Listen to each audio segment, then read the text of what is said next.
Hello, welcome to దాల్చిన పొట్టి skills. ఈరోజు పలావ్ ఎలా రుచిగా చూసేద్దాం. వెజిటేబుల్స్ అన్నీ కట్ చేసి రెడీగా పెట్టేసుకోవాలి. స్టవ్ వెలిగించి కడాయి పెట్టినాక తగినంత ఆయిల్ వేసుకొని మసాలా దినుసులు వేసుకొని ఫ్రై చేసుకోవాలి.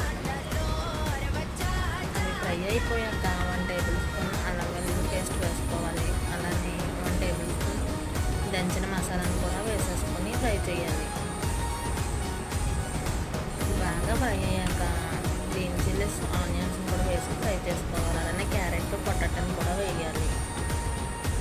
లాస్ట్లో టమాటో కూడా వేసి ఫ్రై చేసుకోవాలి. బాగా ఫ్రై అయిపోయాక నేను 1 గ్లాస్ బియ్యానికి 2 గ్లాసులు వాటర్ వేసానండి.